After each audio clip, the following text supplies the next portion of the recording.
नमस्कार दोस्तों, मैं कैलाश शर्मा आज एक बार फिर उपस्थित हूं आपके सामने कक्षा 8 रुचिरा भाग 3 का 10वां पाठ नीति नवनीतम लेकर। प्रस्तुत पाठ मनुस्मृति के कुछ श्लोकों का संकलन है और इन श्लोकों में सदाचार के महत्व को दर्शाया गया है। तो आइए पढ़ते हैं पाठ नीति नवनीतम। पहला श्लोक है, अभिवादनशीलस्य नित्यं वृद्धोपसेविना चत्वारि तस्य वर्धन्ते आयुर्विद्या यशो बलम। इसका अन्वय है, अभिवादनशीलस्य नित्यं वृद्धोपसेविनः च तस्य चत्वारि आयुः विद्या यशः बलम च वर्धन्ते। अर्थात अभिवादनशीलस्य यानी अभिवादन अर्थात प्रणाम करने वाले स्वभाव वाले व्यक्ति के, अर्थात जो व्यक्ति दूसरों को प्रणाम करता है, नमस्कार करता है, उनका अभिवादन करता है, ऐसे व्यक्ति के नित्यम यानी प्रतिदिन हमेशा वृद्धोपसेविनः बड़े बूढ़ों की सेवा करने वाले व्यक्ति के च और तस्य उसके चत्वारि चार चीजें, आयु यानी उम्र, विद्या यानी पढ़ाई, यशः यानी प्रसिद्धि, च यानी और, बलम यानी ताकत, शक्ति, वर्धनते बढ़ते हैं। इसका अर्थ है बड़े बूढ़ों को प्रणाम करने वाले व्यक्ति के और हमेशा बड़ों की सेवा करने वाले व्यक्ति की आयु, विद्या, यश और बल, ये चार चीजें अपने आप बढ़ती हैं। अतः हमें बड़े बूढ़ों को प्रणाम करना चाहिए और बड़ों की सेवा करनी चाहिए। ये हैं इस श्लोक से संबंधित कठिन शब्दार्थ। दूसरा श्लोक है, यम माता पितरौ क्लेशम सहेते संभवे नृणाम न तस्य निष्कृतिः शक्या कर्तुम वर्षशतैरपि। इसका अन्वय है, माता पितरौ नृणाम संभवे यम क्लेशम सहेते तस्य क्लेशस्य निष्कृतिः वर्षशतैरपि न कर्तुम शक्या। अर्थात माता पितरौ यानी माता और पिता, नृणाम मनुष्यों के, संभवे अर्थात जन्म के समय, यम जिस, क्लेशम कष्ट को, सहेते सहते हैं, सहन करते हैं, तस्य यानी उसका, किसका, क्लेशस्य यानी कष्ट का, पीड़ा का, निष्कृति ही यानी निस्तार, वर्ष शतैरपि ही 100 वर्षों में भी, न कर्तुम शक्या नहीं किया जा सकता। इसका हिंदी अर्थ है, मनुष्य के जन्म के समय जो कष्ट उसके माता पिता सहते हैं, उस कष्ट का निस्तार 100 वर्षों में भी नहीं किया जा सकता। अर्थात उसका ऋण यानी बदला, अर्थात माता पिता के कष्ट का बदला 100 वर्षों में भी नहीं चुकाया जा सकता। ये इस श्लोक से संबंधित कठिन शब्दार्थ। तीसरा श्लोक है, तयोर्नित्यं प्रियं कुर्यादाचार्यस्य च सर्वदा तेष्वेव त्रिषु तुष्टेषु तपः सर्वं समाप्यते। इसका अन्वय है, नित्यं तयोः माता पित्रोः आचार्यस्य च सर्वदा प्रियं कुर्यात् तेषु त्रिषु एव तुष्टेषु अस्माकं सर्वं तपः समाप्यते। नित्यम यानी हमेशा, तयोः उन दोनों का, ये पिछले श्लोक से लिया गया शब्द है, उन दोनों का अर्थात माता पिता का, आचार्यस्य च आचार्य अर्थात गुरु का, च यानी और, सर्वदा हमेशा, प्रियम प्रिय अर्थात भला, कुर्यात करना चाहिए, तेषु उनमें, त्रिषु तीनों में, एव ही तुष्टेषु संतुष्ट होने पर, अस्माकम हमारे, सर्वम सभी, तपः यानी तप अर्थात तपस्याएं, समाप्यते समाप्त हो जाती हैं, अर्थात हमें अपनी तपस्याओं का फल मिल जाता है। इसका हिंदी अर्थ है, हमेशा उन दोनों का अर्थात अपने माता पिता का और गुरु का सदा प्रिय यानी भला करना चाहिए, क्योंकि उन तीनों यानी माता पिता और गुरु के संतुष्ट होने पर हमारी सभी तपस्याएं समाप्त हो जाती हैं, यानी हमें अपनी सभी तपस्याओं का फल मिल जाता है। ये इस श्लोक से संबंधित कठिन शब्दार्थ। चौथा श्लोक है, सर्वं परवशं दुःखं सर्वमात्मवशं सुखं एतद्विद्यात् समासेन लक्षणं सुख दुःखयोः। इसका अन्वय है सर्वं परवशम दुखम अस्ति, सर्वं आत्मवशम सुखम अस्ति, समासेन सुख दुःखयोः एतत् लक्षणम विद्यात्। अर्थात सर्वम यानी सब कुछ, परवशम पर अर्थात दूसरे के, वश यानी नियंत्रण में, वश में होना, दुखम यानी दुख, अस्ति है, सर्वम सब कुछ, आत्मवशम यानी अपने वश में होना, सुखम सुख है, समासेन यानी संक्षेप में, संक्षिप्त रूप से, सुख दुःखयो हो सुख और दुख का, एतत् यह, लक्षणम लक्षण, विद्यात जानना चाहिए। इसका हिंदी अर्थ है दूसरे के वश यानी नियंत्रण में होना सब दुख है। अर्थात यदि कोई भी चीज दूसरे के वश में है तो वो दुख है, और अपने वश में होना सब सुख है, और यदि कोई चीज हमारे वश में है तो वो सब सुख है। संक्षेप में सुख और दुख का यही लक्षण जानना चाहिए। ये इस श्लोक से संबंधित कठिन शब्दार्थ। 5वां श्लोक है यत् कर्म कुर्वतोस्य स्यात् परितोषो अंतरात्मनः तत्प्रयत्नेन कुर्वीत विपरीतं तु वर्जयेत्। इसका अन्वय है यत् कर्म कुर्वतः अस्य अंतरात्मनः परितोषः स्यात् तत्कर्म प्रयत्नेन कुर्वीत विपरीतम कर्मम तु वर्जयेत्। अर्थात यत् यानी जो, कर्म कार्य, कुर्वतः करते हुए, अस्य यानी इसका, अंतरात्मनः अंतरात्मा का अर्थात अपनी आत्मा का, परितोषः यानी संतुष्टि संतोष, स्यात् हो, तत् वह, कर्म कार्य, प्रयत्नेन प्रयत्न पूर्वक अर्थात कोशिश करके, कुर्वीत करना चाहिए, विपरीतम इसके विपरीत अर्थात संतोष न होने वाले, कर्मम कार्य को, तू तो वर्जयेत त्याग देना चाहिए, छोड़ देना चाहिए। इस श्लोक का हिंदी अर्थ है जिस कार्य को करते हुए अंतरात्मा संतुष्ट हो, प्रसन्न हो, उस कार्य को प्रयत्न पूर्वक करना चाहिए।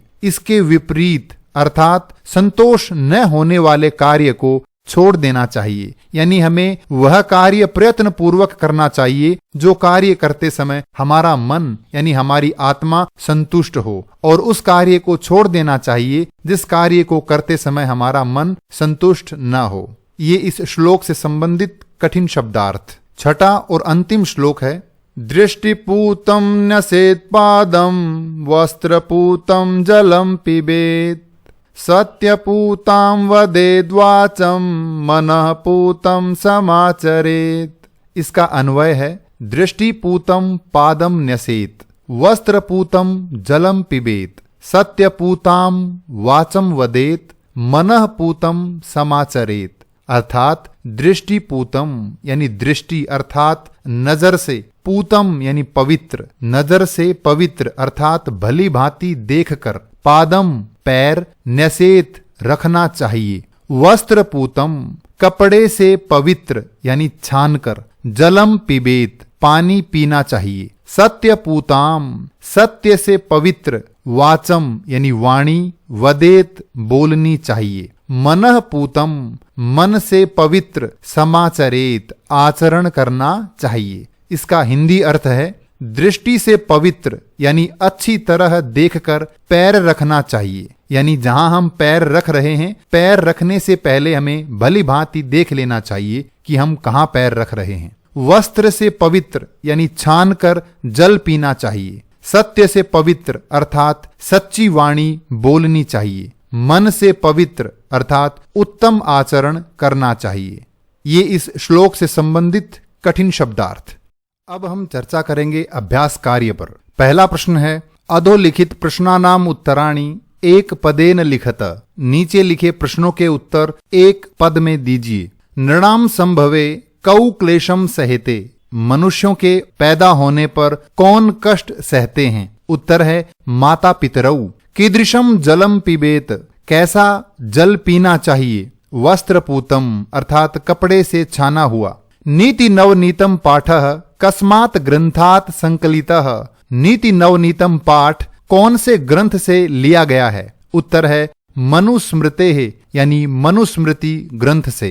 कीदृशम वाचम वदेत, कैसी वाणी बोलनी चाहिए। सत्यपूताम, सत्य से पवित्र अर्थात सच्ची वाणी बोलनी चाहिए। दुखम किम भवति, दुख क्या होता है। परवशम, दूसरे के वश में होना सब कुछ दुख है। आत्मवशम किम भवति, अपने वश में होना क्या होता है। सुखम, सुख। कीदृशम कर्म समाचरेत, कैसा आचरण करना चाहिए। मनः पूतम, मन से पवित्र। दूसरा प्रश्न है प्रश्नानाम उत्तराणि पूर्ण वाक्येन लिखत, प्रश्नों के उत्तर पूर्ण वाक्य में लिखिए। पहला प्रश्न है पाठेस्मिन् सुख दुःखयोः किम लक्षणम उक्तम, इस पाठ में सुख और दुख का क्या लक्षण कहा गया है। उत्तर है पाठेस्मिन् उक्तम, इस पाठ में कहा गया है यत कि सर्वम परवशम दुखम अस्ति, सब कुछ दूसरे के वश में होना दुख है। सर्वम आत्मवशम च सुखम अस्ति, और अपने वश में होना, अपने अधीन होना सब कुछ सुख है। दूसरा प्रश्न है वर्ष शतैः अपि कस्य निष्कृतिः कर्तुम न शक्या, 100 वर्षों में भी किसका निस्तार नहीं किया जा सकता। उत्तर है माता पितरौ नृणाम संभवे यम क्लेशम सहेते तस्य निष्कृतिः वर्ष शतैः अपि कर्तुम न शक्या। माता पिता मनुष्यों के पैदा होने पर जो कष्ट सहते हैं उसका निस्तार यानी बदला 100 वर्षों में भी नहीं चुकाया जा सकता। अगला प्रश्न है त्रिषु तुष्टेषु तपः समाप्यते, तीनों के संतुष्ट होने पर हमारी सभी तपस्याएं समाप्त हो जाती हैं। वाक्यस्मिन् त्रयः के सन्ति, इस वाक्य में ये तीन कौन हैं। उत्तर है वाक्यस्मिन् त्रयः सन्ति, इस वाक्य में ये तीन हैं माता पिता गुरुश्च, अर्थात माता पिता और गुरु। अगला प्रश्न है अस्माभिः कीदृशम कर्म कर्तव्यम, हमारे द्वारा कैसा कार्य किया जाना चाहिए। उत्तर है यत् कर्म कुर्वतः आत्मनः परितोषः स्यात्, अस्माभिः तत् कर्म कर्तव्यम, अर्थात जो कार्य करते हुए हमारी आत्मा संतुष्ट हो, हमारे द्वारा वह कार्य किया जाना चाहिए। अभिवादनशीलस्य कानि वर्धन्ते, प्रणाम करने वाले स्वभाव वाले व्यक्ति के क्या बढ़ते हैं। उत्तर है अभिवादनशीलस्य आयुः विद्या यशः बलम च एतानि चत्वारि वर्धन्ते, प्रणाम करने वाले स्वभाव वाले व्यक्ति की आयु यानी उम्र, विद्या यश यानी प्रसिद्धि, बलम शक्ति, च यानी और, एतानि चत्वारि ये चार वर्धन्ते बढ़ते हैं। सर्वदा केशाम प्रियम कुर्यात, हमेशा किनका प्रिय यानी भला करना चाहिए। उत्तर है माता पित्रोः गुरोश्च सर्वदा प्रियम कुर्यात, माता पिता और गुरु का हमेशा प्रिय यानी भला करना चाहिए। अगला प्रश्न है रेखांकित पदम आधृत्य प्रश्न निर्माणम कुरुत, रेखांकित पदों के आधार पर प्रश्न निर्माण कीजिए। वृद्धोपसेविनः आयुर्विद्या यशो बलम वर्धन्ते, बड़े बूढ़ों की सेवा करने वाले व्यक्ति की आयु विद्या यश और बल बढ़ते हैं। तो किस व्यक्ति के बढ़ते हैं। वृद्धोपसेविनः, तो हम पूछेंगे किसके और किसका, किसके किसकी, इसे संस्कृत में कहते हैं कस्य। तो हमारा प्रश्न बनेगा कस्य आयुर्विद्या यशो बलम वर्धन्ते, किसकी आयु विद्या यश और बल बढ़ते हैं। मनुष्यः सत्यपूताम वाचम वदेत, मनुष्य को सत्य के द्वारा पवित्र वाणी बोलनी चाहिए। तो कैसी वाणी बोलनी चाहिए, कैसी को कहते हैं कीदृशी। तो हमारा प्रश्न होगा मनुष्यः कीदृशीम वाचम वदेत, मनुष्य को कैसी वाणी बोलनी चाहिए। त्रिषु तुष्टेषु सर्वम तपः समाप्यते, तीनों के संतुष्ट होने पर सभी तपस्याएं सभी तप समाप्त हो जाते हैं। तो क्या समाप्त हो जाते हैं, क्या को संस्कृत में कहते हैं किम। तो प्रश्न बनेगा त्रिषु तुष्टेषु सर्वम किम समाप्यते, तीनों के संतुष्ट होने पर क्या समाप्त हो जाता है। माता पितरौ नृणाम संभवे क्लेशम सहेते, माता पिता मनुष्यों के पैदा होने पर कष्ट सहते हैं। तो कौन कष्ट सहते हैं। तो प्रश्न बनेगा कौ नृणाम संभवे क्लेशम सहेते, कौन मनुष्यों के संभव होने पर अर्थात उत्पन्न होने पर यानी पैदा होने पर कष्ट सहते हैं। अंतिम है तयोः नित्यम प्रियम कुर्यात, उन दोनों का हमेशा भला करना चाहिए। तो किन दोनों का, इसे संस्कृत में कहेंगे कयो हो, और हमारा प्रश्न होगा कयो हो नित्यम प्रियम कुर्यात, किन दोनों का हमेशा भला करना चाहिए।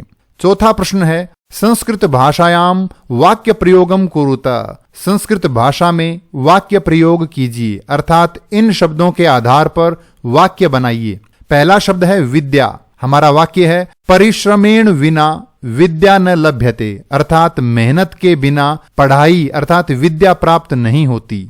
तपः, सह वने तपः आचरति, वह वन में तपस्या कर रहा है। समाचरेत, आचरण करना चाहिए। वाक्य है मनः पूतं समाचरेत, मन से पवित्र आचरण करना चाहिए। परितोषः, संतुष्ट। वाक्य है यत् कर्म कुर्वतः अंतरात्मनः परितोषः तत्कर्तव्यम, जो कार्य करते हुए आत्मा संतुष्ट हो वह कार्य करना चाहिए। नित्यम, हमेशा। वाक्य है नित्यम सत्यम ब्रूयात, हमेशा सत्य बोलना चाहिए।